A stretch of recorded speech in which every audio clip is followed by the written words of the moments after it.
శ్రీ మునిపల్లె రాజు గారి కథలు 5వ భాగం 16/4/25. రెండవ కథే మనం లక్ష్మీ ఉపాసన. ఏమిట్రా రాను రాను ఇలా పీనుగైపోతున్నావు అని స్నేహితుడు సనుగున్నవాడు అతన్ని తేరిపార చూశాడు. ఒకప్పుడు మనం పెద్ద శాండోలమా ఏమిట్రా అని సమాధానం చెప్పకుండా అతను దారి తీసాడు. నాయనా, ఏమిటిలా ప్రాణం కళ్ళల్లో పెట్టుకు తిరుగుతున్నావు? ఇంత మెతుకు తింటం లేదు, ఎవరైనా డాక్టర్ని చూపించుకో నాయన అని తల్లి బతిమ. నాకే జబ్బు లేదమ్మా, నీకంటే నేనే తక్కువేం తింటల్లా, తినలేదో హరాయించుకుంటున్నా. ఇప్పుడు డాక్టర్లంటే మాటలు కాదు, 25 రూపాయలుంటే కానీ వాళ్ళ గడప తొక్కేందుకు లేదు అని అతకని సమాధానం ఇచ్చాడు తల్లి. కన్న తాటి నుండి తన కనురెప్పను ఎరిగిన కొడుకు ఎరిగిన తల్లి ఆమె. ఏదో పరధ్యానంతో వెళ్ళిపోతుంటే కొత్తగా అతన్ని ఎగాదిగా చూసి తండ్రి తండ్రి తండ్రి. అతని జబ్బేమో ఆమెకు అర్థమే. తన కొడుకుది డబ్బు జబ్బు, ఘనజాఢ్యం. కొడుకు చిన్నతనమంతా తనకు వైధవ్యం రాకముందు ఆ ఇంటి శోభంతా ఆమె కళ్ళ ముందు లీలగా నిలిచి, తన బిడ్డ అంతరాంతరాలన్నీ ఆమెకు తెలుసు. భయంతో అతనిని ఆవహించిన అశాంతిని తలచుకొని కన్నీళ్లు పెట్టుకొని, కానీ అతడికి ప్రశ్నించలేక, భార్యతో మాట్లాడేందుకు తీరిక లేదు. దయ్యం వెనక నుంచి తరుముతున్నట్లు పరిగెత్తిపోతుంటారు. భార్య పట్టుదలగా జాగరణ చేసినట్టు రాత్రిలో రాక్షసుల వేళ దాకా అతన్ని బతిమాలాడుకొని మందలిద్దామని, రక్షించుకుందామని, ఆ అశాంతి రహస్యమేమిటో తెలుసుకుందామని కనిపెట్టు కూర్చోలేదు. కానీ ఆ సంగతి ముందే కనిపించదు. ఆ రోజు అతని రాక మరింత ఆలస్యమయ్యేది. అలసటలు, ఆవలింతలో ఆమె నోరు మెదల్పటానికి సందే దొరికేది. ఒకరోజు గది వాకిలికి అడ్డంగా పడుకొని అతను దాటిపోతుంటే కాళ్ళు గట్టిగా పట్టుకొని ఏడుపు లంకించుకొని, నన్ను ఎందుకైనా చేసుకుంది చెప్పండి, నన్ను ఎందుకు అన్యాయం చేస్తా, ఏమన్యాయం చేశాను అని దిగ్భ్రమతో ఆమె భార్య వంక చూశాను. మిమ్మల్ని చూస్తే నాకెందుకో భయం. ఎందుకు? నీకున్న జబ్బేదో దాచిపెడుతుంది. మమ్మల్ని చూసైనా జాలిపడ. ఒక్కగానొక్క పిల్ల, నీ కన్న కడుపు దేవుడించదు. రాత్రిళ్ళు దగ్గుతున్నారు. క్షయరోగం అనుకున్నావా ఏమిటే? నాకే రోగం లేదు. రాత్రిళ్ళు నిద్ర తక్కువైంది. మరి కొన్ని రోజులు విశ్రాంతి తీసుకోండి, నా మాట విని సెలవు పెట్టండి. నాకా విశ్రాంతి? నాకు ఇంట్లో విశ్రాంతి లేదు. అయినా ఎక్కడ తీసుకోను? మన ఇళ్ళని చివరికి నిట్టాడి గుడిసె కూడా లేదు కదా. మా ఇంటికి వెళ్దాం, మా ఊరు వెళ్దాం. మా నాన్న రమ్మని రాస్తున్నారు ఎన్నాడు నుంచి. అవును, వెళ్తే మీ ఊరే వెళ్ళాలి. అందులో మీ నాన్న ఆతిథ్యమే పదం. మీ నాన్న మా నాన్న ఎప్పటికీ కాదు. నా జబ్బేమిటో పోయి మా అమ్మ నడుగు చెబుతాడు. అత్త కోడలు చాలా నెలల నుంచి మాట్లాడలేవు. అతని భార్య బిడ్డను కౌగలించుకొని ఏడుపు దిగమింగుకొని ఆ రాత్రి అతని కాళ్ల వద్దే పడుకొని అతను తెల్లవారుజామునే లేచి వెళ్ళిపోయి అతను ఏదో దయ్యం తరుముతోంది. భార్యకు అర్థం కాదు. 10,000 దేవుళ్లకు మొక్కుకొని డజను ముడుపులు చెల్లిస్తానని పెళ్ళైన కాపరానికి వచ్చిన మొదటి 3 రోజుల్లోనే ఈ సుందరమైన ఆత్మను అర్థం చేసుకున్నాడనుకున్న తన భర్తేనా ఇతడు. జీవితానికి కొత్త అర్థం ఇచ్చి తన గదిలో గడిపిన ప్రతి మధురమైన క్షణాన్ని దేవత్వాన్నిచ్చే తన భర్తేనా ఇతడు. నిండా 25 ఏళ్ళు రాకని ముసలివాడైపోతున్నాడు. ఏమిటి పరుగు?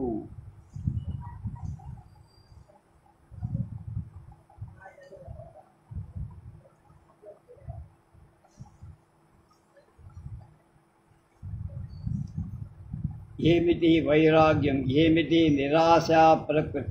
ఏ అనురాగవతి పాప బాహువల్లరిలోనైనా చిక్కుకున్నాడా? తన బిడ్డను కూడా తిరస్కరించి హృదయ దారుఢ్యం మరల వస్తుంది. కోడలు కళ్ళ నీళ్లు తిరిగినవి, హృదయం బెంబేలు పడిపోయి అత్తయ్యా అనిపించింది.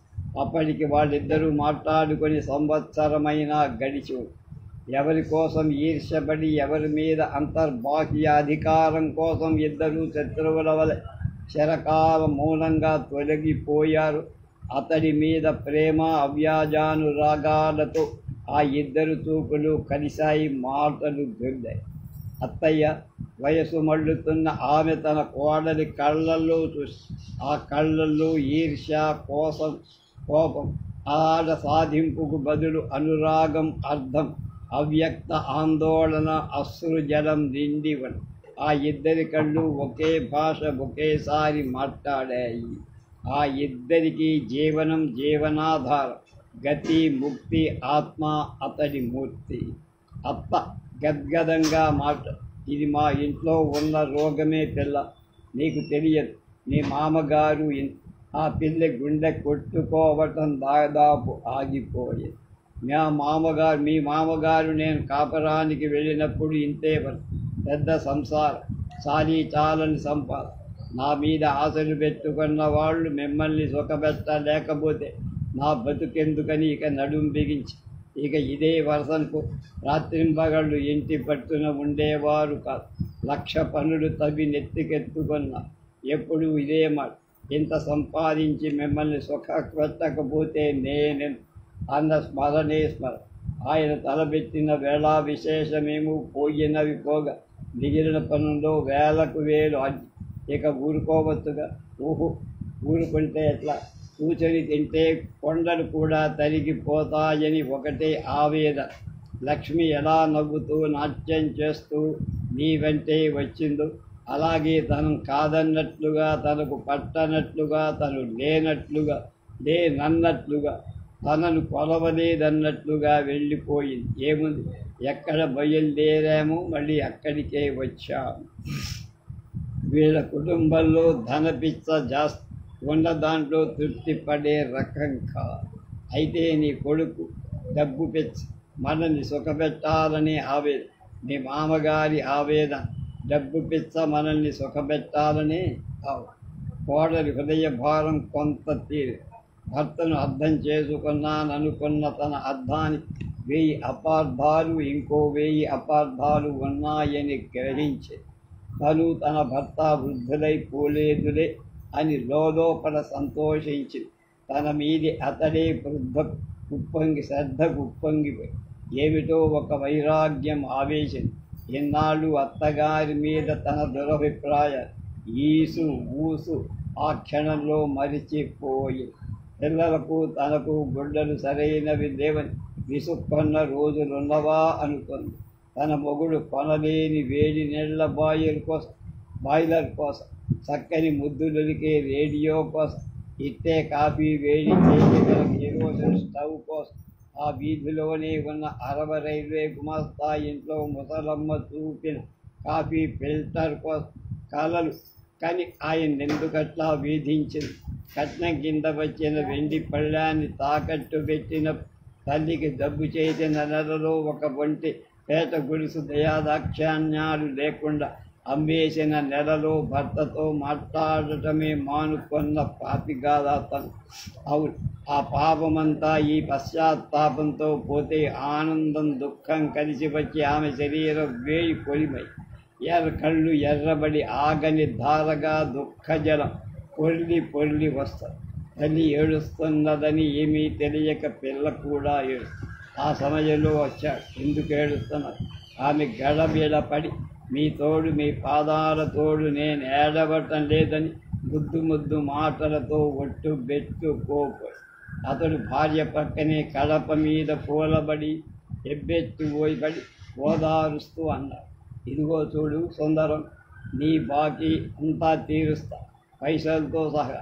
నన్ను చేసుకున్నందుకు ఎన్నాడు చాలని తిండి తిప్పలు, రోగాలు, తీరని కోరికల బాధ అన్నీ నాతో పాటు అనుభవించావు. 10 మందితో పేరంటానికి, సినిమాకు వెళ్ళటానికి లేకుండా చేసి పెళ్ళయిన సంవత్సరంలో నువ్వు అడిగిన వెల్వెట్ జాకెట్ సంగతి కూడా నాకు ఇంకా గుర్తు. చాకిరీ, నిరాశ అనుభవించావు. ఇక అనుభవించక్కర్లేదనుకుంటాను. చూడు అంబేది, అమ్మా చూడమ్మా, నేను రేపటి నుంచి ఈ ఉద్యోగం మానుకుంటాను. అత్తా కోడళ్ళ నోటి నుండి ఒకేసారి ఖాయమైన ఉద్యోగం ఎట్లా లేదన్నా 200 వస్తున్నాయి అన్న భయాశ్చర్య మిళితమైన ఆందోళన అర్థపూరితమైన మాటలుగా వెలువడి నిజమే 200 జీతం పైన నెలకి 50 రూపాయలు అది సరే కానీ బాబాయి గారింటి పక్కనే వాటా ఒకటి ఖాళీగా ఉంది. మీరిద్దరూ పోయి చూసి ఖాయం చేసుకురండి.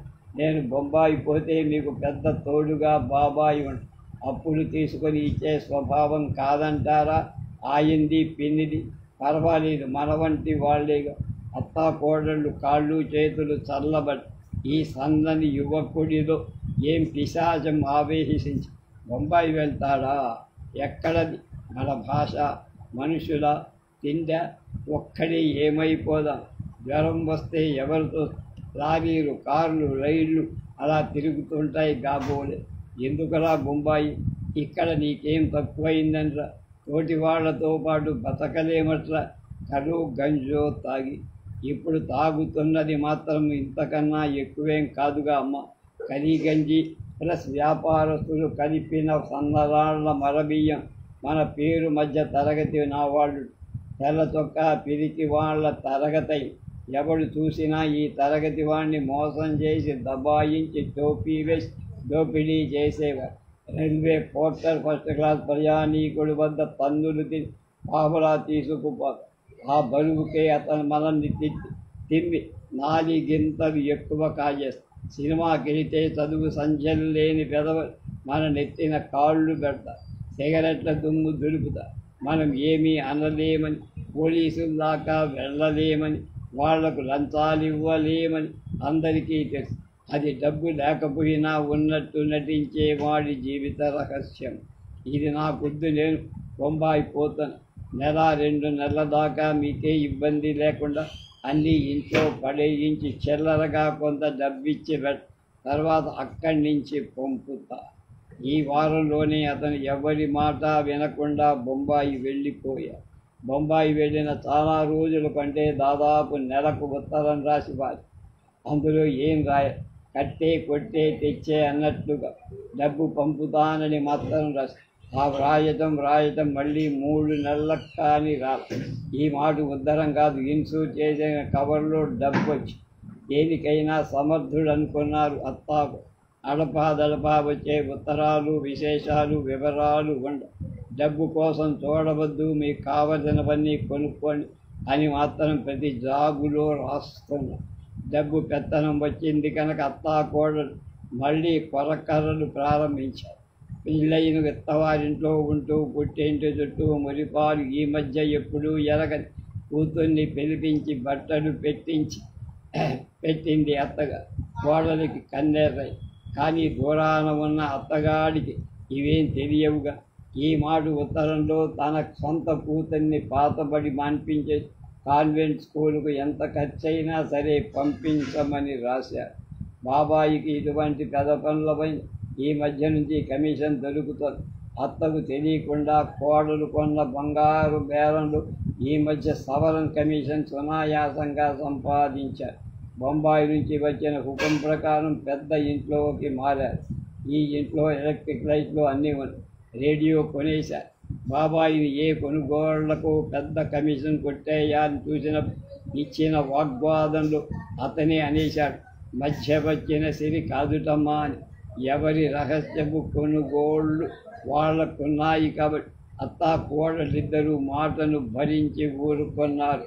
ఇవన్నీ ఒక ఎత్తు. అందరినీ కలవరపరిచింది ఆ తర్వాత తంతి అంటే టెలిగ్రామ్. బొంబాయికి ఇంగ్లీషు రాక ఇంకెవరి చేతనో చదివించు.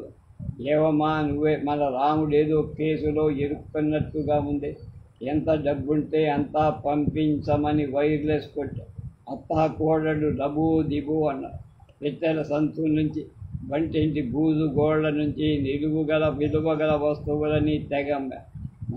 బాబాయికి నమ్మక పెద్ద కుటుంబీకులైన తర్వాత చేసిన లీడరు గారి ద్వారా తంతి మనీ ఆర్డర్లు, టెలిగ్రామ్ మనీ ఆర్డర్, మర్చిపోయినవి, అశ్రద్ధ చేసినవి ముడుపులన్నీ చెల్లి సాయిబాబాకు కొత్తగా పిలిచిన క్రైస్తవ సన్యాసం అందరికీ మొక్కుకున్నారు. ఎట్లా అయితే రాముడు విడుదలైనట్టు విని చదువు ఆనుకున్నారని గుండెల మీద చేతులు వేసుకోకుండా నిద్రపోయి రాముడు బొంబాయిపోయి 2 ఏళ్ళై చివరకు ఇవాళ రేపో బయలుదేరి వస్తున్నానని ఉత్తరం వచ్చిన రోజునే అతని పెద్ద కారులో బోలెడు సరంజామవుతోంది. ఇవాళే ఎలా వచ్చా నాన్న? ఉత్తరం పొద్దునేగా వచ్చింది అని 2 ఏళ్లలో గుర్తుపట్టలేనంత పెరిగిన కూతురు అడిగి. విమానాలు నా మీద ఒట్టురా, నువ్వు విమానాల్లో పోను వద్దు రాను వద్దు నాయన అని తల్లి గడ్డం పట్టు.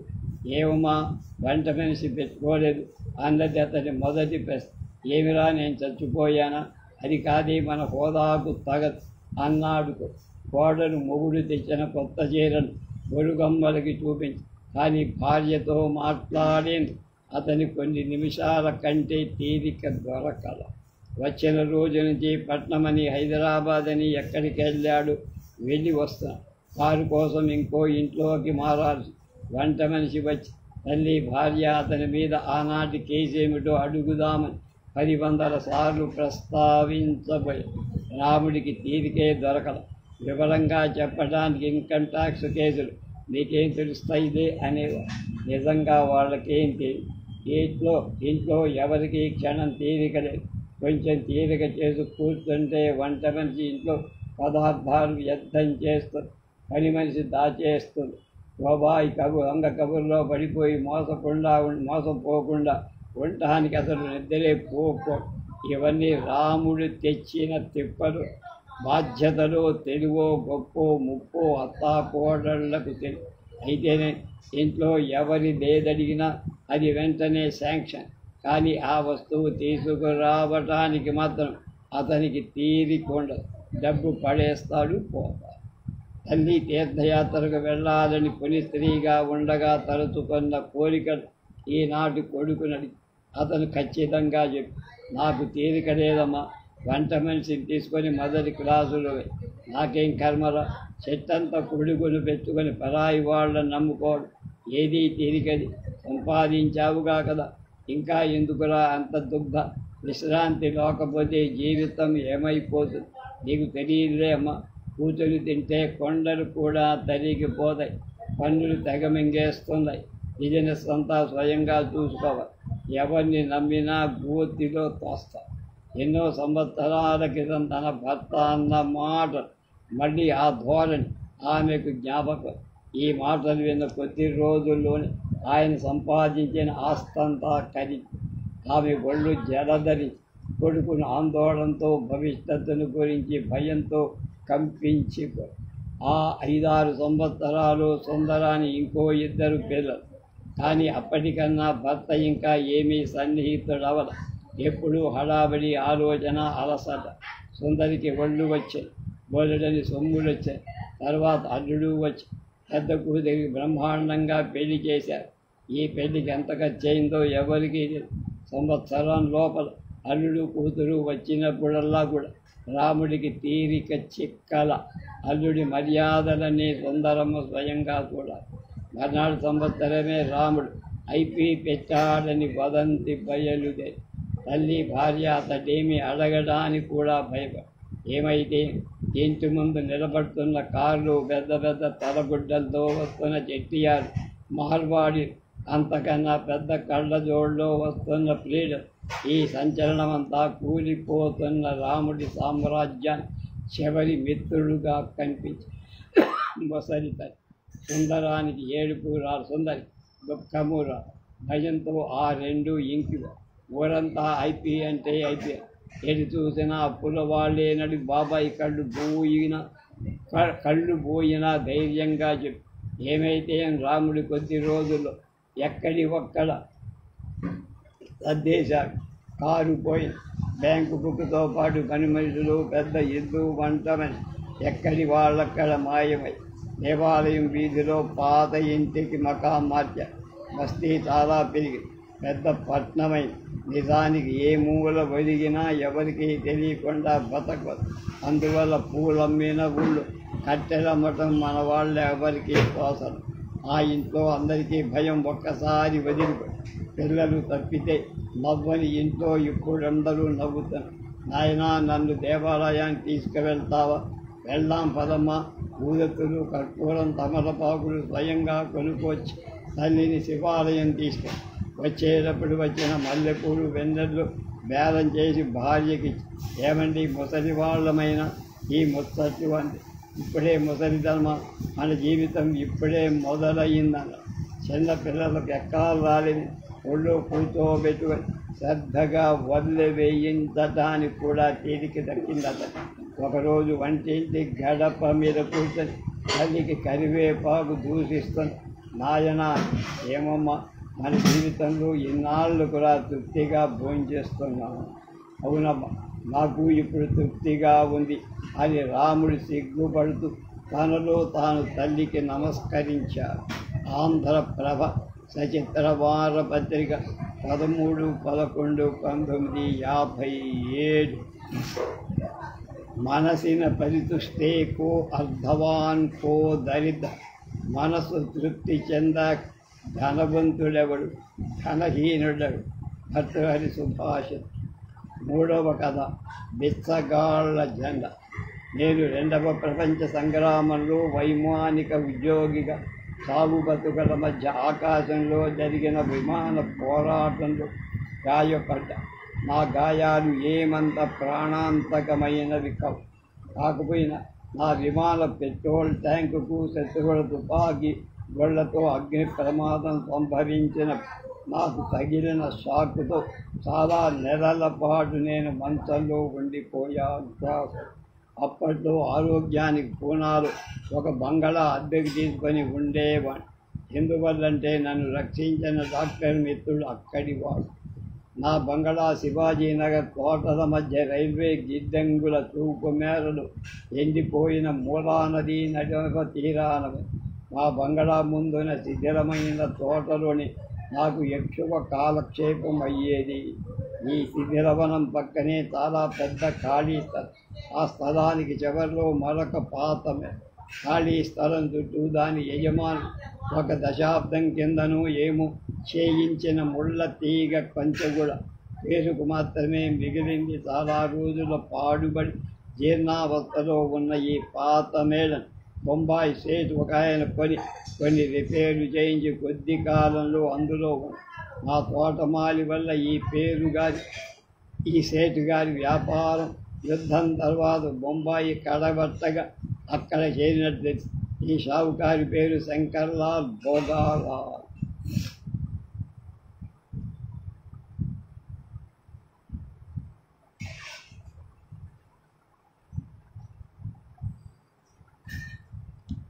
శంకర్లాల్ భోగాలాల్ ముఖం చూడగానే నాలో కొన్ని వింత ఉద్దేశాలు ఉద్భవించిన మాట నిజం.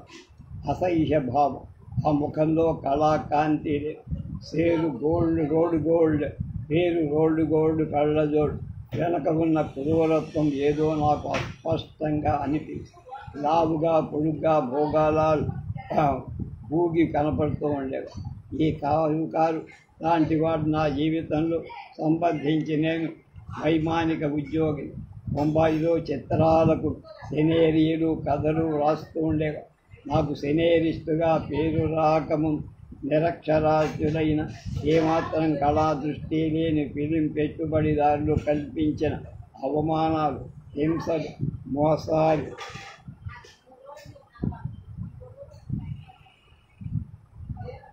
అన్నీ అనుభవించాను. మొదట్లో నా కథ ఒకటి కొంటామని నమ్మించి తీసుకొని వారం రోజులు తిప్పి చివరకు ఈ కథ మా దగ్గర లేదని అబద్ధం ఆడి మోసం చేసి చివరికి నా బుద్ధి బలంతోనే లక్షలార్జించిన సేట్ ముఖ కవళికలు నాకు ఈ భోగాలాల్ సన్న కళ్ళజోడు వెనక కనిపిస్తుంది.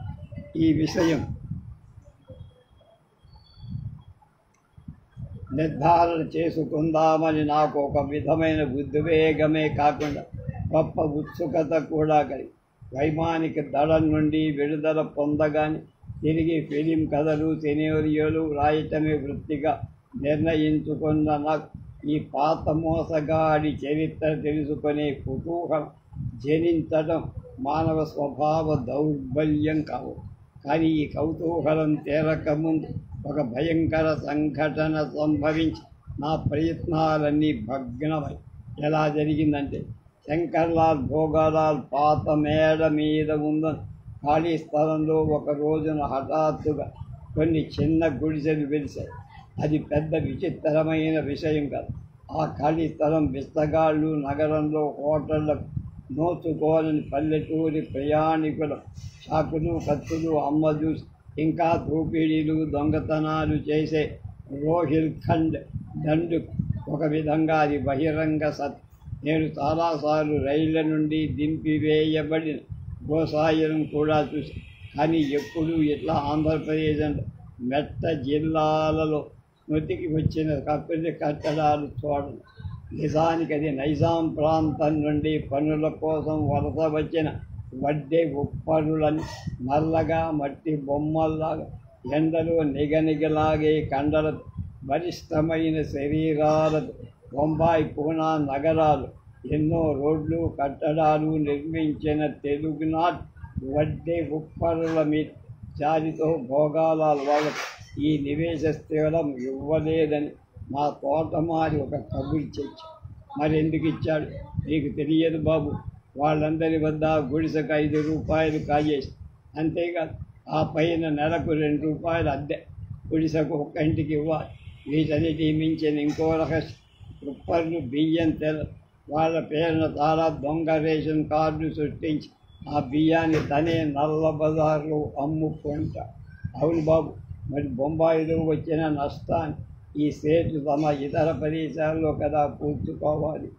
తోటమాలి గణేష్ మారుతి సేట్లంటే ద్వేషంగా, ఉద్రేకంగా, ఒక్కొక్కసారి చాలా నిరసన హాస్యంతో మాట్లాడతా. బ్లాక్ మార్కెట్ అంటే నేను సహించను. చూడు, పోలీస్ సూపరింటెండెంట్కు రాస్తానని గణేష్ మారుతి కనుబొమ్మలేసి నీకు పుణ్యం ఉంటుంది అని. తోటమాలి జోక్యం నిజమే జోస్య. ఆ నెల తిరక్కముందే భోగాలాల్ రేషన్ షాపు లైసెన్సు సంపాదించి అక్కడ విచ్చలవిడిగా వడ్డర్లను దోచేస్తున్నాడని నేను సులభంగానే గ్రహించా. నేను సైనికాధికారి కావడంతో నా ఒక్క చీటీని పోలీసు అలక్ష్యం చెయ్యలేకపోయా. ఒక ఉదయం పోలీసు దళం, రేషనింగ్ ఇన్స్పెక్టర్లు కలిసి భోగాల ఆవరణ చుట్టేసి అన్నీ తనిఖీ చేసి వెళ్ళిపోయి. కానీ నాకు సూపరింటెండెంట్ తెలియజేసింది ఏమిటంటే, భోగాలాల్ మీద కేసు పెట్టేందుకు తగిన ఆధారాలు ఏవీ కనిపించలేదని, కానీ తను కూడా నల్లబజార్ జరుగుతున్నదనే నమ్ముతున్నానని, ఇంకా విచారణ జరిపించి తీర్తాను. ఏది ఏమైనా మరో 2 రోజులకు పడ్డ కుప్పలు అక్కడి నుంచి మఖామెత్తేశారు. మళ్ళీ కొన్నాళ్ళ బీదల డాక్ బంగళాలో వచ్చిన కొత్త పాంధులెవరినీ నేను చూడ. ఇంతలో వేసంగి వచ్చింది. దాంతోపాటు దక్షిణాదిలో కరువు వార్తలు వచ్చాయి. చూస్తుండగానే తమిళ దేశం బిచ్చగాడు పూనా కంటోన్మెంటులోని పాశ్చాత్య నాగరిక హోటళ్లను డజన్లకు డజన్లు నిలబడి సాయంత్రాలలో హోటళ్లలో మూగే భాగ్యవంతులందరినీ డబ్బు కోసం చుట్టేసి పీడిస్తారు. ఈ బిచ్చగాళ్ళలో స్త్రీలు, పురుషులు, బాలురు సంఖ్యలో తమిళ బిచ్చగాళ్ళే ఎక్కువైన రాయలసీమను, ముఖ్యంగా బొంబాయికి వచ్చే రైలు మార్గంలో ఉన్న నగరాలను, హైదరాబాద్ ప్రాంతాల నుంచి వచ్చిన ఏదో ఒక కమ్మని యాసతో తెలుగులో మాట్లాడే ఆంధ్ర బిచ్చగాళ్ళు కూడా చాలా ఉన్నారు. వీళ్ళందరికీ రాష్ట్ర భాష దక్షిణాదిలో మాట్లాడే బజారు ఉర్దు. ఈ దీనవదనాలు కొన్ని మా ఇంటి ముందు బహిరంగ మఠంలో ప్రేమకామి.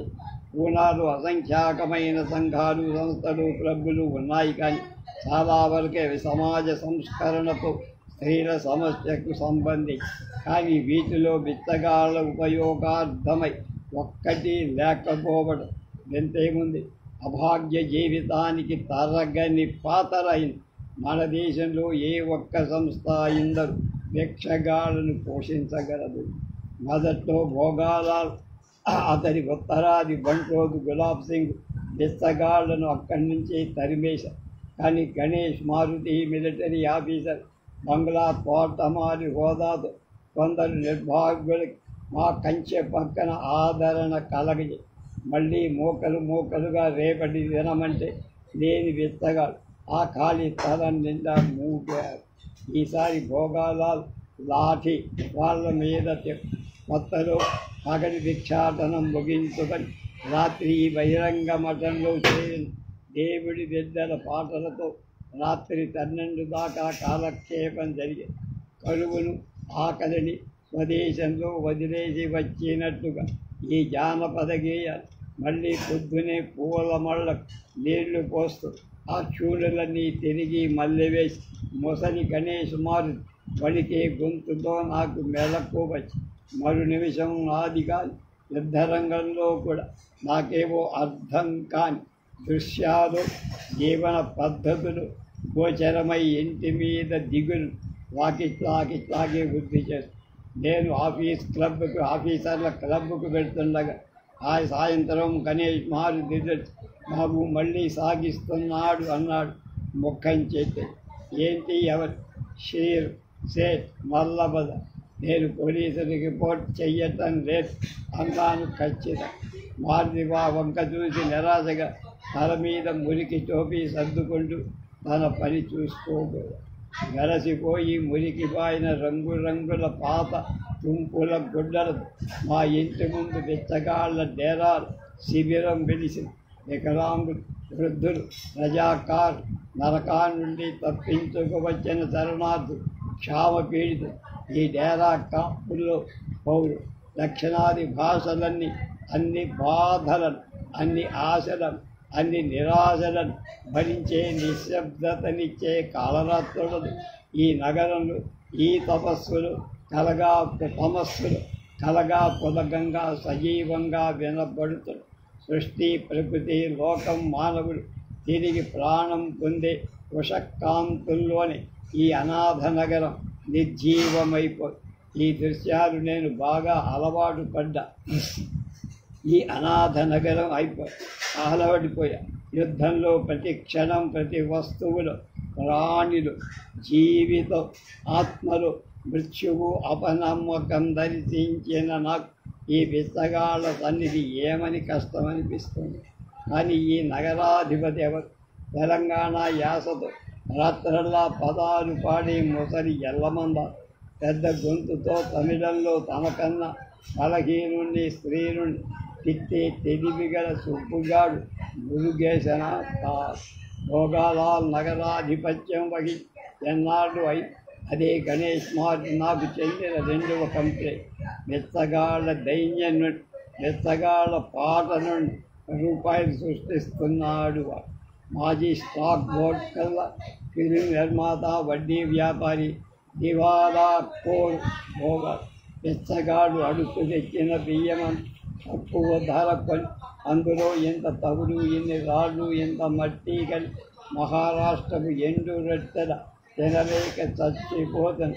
మెదటీరులో ఉద్యోగాల కనివచ్చి దక్షిణాది బ్రాహ్మణులందరికీ 3 రెట్ల ధర కమ్ము తన కులం వాళ్లతో తిరిగి గౌరవం పొందే అర్హతను సంపాదిస్తున్నాడు మళ్ళీ శంకర్లాల్ భోగా. ఎవరైనా ఏ రోజైనా తన బియ్యము, గోధుమ పండు ఇవ్వటానికి నిరాకరించాడా? లాఠీ దెబ్బతో పట్టిన దయ్యం వదిలిపో. లేదా భోగాల స్వయంగా డేరాను కూలదు బెచ్చగాని అనాథ నగరం నుండి బయటికి తోసేస్తాడు. హైదరాబాద్ బిచ్చగాడు, తమిళ బిచ్చగాడు వత్తాసు రాడు, తమిళ బిచ్చగాడు, నైజాం బిచ్చగాడు మద్దతు పలక. ఒక రోజున గులాబ్ చంద్ చేతులు ప్రాణం విడవనున్న ఒక బిచ్చగాడి రక్షణ కోసం నేను నా పాత రివాల్వర్ భయానికి చూపించాల్సి. కానీ ఈ స్వంత విషయాలని అనాథ నగరాన్ని అంత లేదు. రాత్రుళ్ళు జోరుగా పాటలు సాగుతూనే ఉన్నాయి. అప్పుడప్పుడు నందలా భజనకే. ఒకసారి నా ఆశ్చర్యానికి క్షేత్రయ పదం కూడా. కొత్త బిచ్చగాళ్ళ ప్రవాహం ఆగల. ప్రతిరోజు రైలు పెట్టెల్లో బల్లల కింద నక్కి గూడ్స్ గాబులలో గార్డుకు తెలియకుండా ప్రయాణం చేసి దక్షిణాది కరువు దాసులు పూనా చేరుతూనే ఉంది. వీళ్లకు తోడు మలబార్ నుండి గంజి లేక సైన్యంలో భర్తీ కావటానికి వచ్చి నిరాకరించబడిన ముసలి ముతకా కూడా. 4 రోజుల పస్తులతో ఎక్కడా కూలి దొరక ఆత్మాభిమానం తనంతట తానుగా సావగా వీళ్ళందరూ కొత్త బిచ్చగాళ్ళై మారి పొద్దెరగకుండా తిరుగుతారు. ఈ మానవ కోటి ఖాళీ ఉన్న ప్రతి పేటలో నిండి రోడ్ల మీద మరుగుదొడ్లలు, స్టేషన్ ముందు, దర్గాల మీద, మశానపు గేట్ల ముందు శంకర్లాల్ భోగాలాల్ తనదని చెప్పుకుంటూ ఖాళీ స్థలం ఒక చోటేమి అనంతమైన పూనాలు అనారోగ్యకర ప్రదేశాలన్నిటితో నిండి మా నగరం కొత్త డేరాలు విరిసాయి. కొత్త గొంతులతో కొత్త పాటలు వినపడి, కానీ పాత గొంతులతో జీవం తగ్గింది. ఎప్పుడూ నిశ్శబ్దం మెరగని రాత్రుళ్ళు కూడా ఈ అనాథ నగరానికి నిశ్శబ్దాన్ని ఇస్తారు. నిశ్చం దొరకటం లేదు బాబు. ఎవరు పెడతారు ఈ కరువు రోజులు? అందులో ఈ సిటీలో పుణ్యం పాపం జాలి ఎక్కడున్నాయి అన్నాడు తన సహజ ధోరణిలో. పల్లెటూరు నుంచి వచ్చాడు, కానీ చాలా భక్తి పని. అప్పుడు ప్రతిరోజు గులాబ్ సింగ్ లారీకి పని తగ్గు. ప్రతిరోజు అరవ గుమాస్తాలతో బియ్యపు దొంగ ధరలు నిర్ణయించాలని జరిపే వాదనలు. శంకర్లాల్ భోగాలాల్ స్వయంగా రంగుగుడ్డల శిబిరాలు పడగొట్టడానికి రావలసి వస్తూనే కుయ్యో మొయ్యో అంటూ బాధా ప్రలాపాలు అన్ని భాషల్లో వినబడుతూనే ఉన్నాయి. ప్రతిరోజు ముసలి ఎల్లమంద ఎప్పుడు విత్తానికి ఒంటరిగా వెళ్ళటం నేను చూడను. అతని వెంట ఎప్పుడు నీడల ఆర్కాడ్ జిల్లా కరువు నుండి తప్పించుకోవాలి. మురుగేశం ఒక కాలు కొద్దిగా అతను ఎప్పుడు ఎల్లమందకు ముందు నడవడు, వెనక ఏవో కబుర్లు వచ్చి కానీ హిందుస్థానీలో చెబుతా. ముసలి ఎల్లమంద చేతిలో పొడుగైన కర్ర, దాని చివర చిన్న గజ్జెలకు ఒకటి కట్టాడు. కర్రను భూమి మీద కొట్టినప్పుడల్లా అదొక వింత తాళంతో మోగుతాడు. దానికి అనుగుణంగా ఎల్లమంద గొర్రెల మందల్ని కాపే గొల్లల మేలు కొలుపు పదాలు మురుగేశన్ మధ్య తన గొంతు కూడా కలిపి అనుపల్లవి డోల పట్టడం మొయ్యడం కూడా మురుగేశం చేసేది. తాత అంటాడు దక్షిణాదిపుడు, ఏ మనవడా అంటాడు.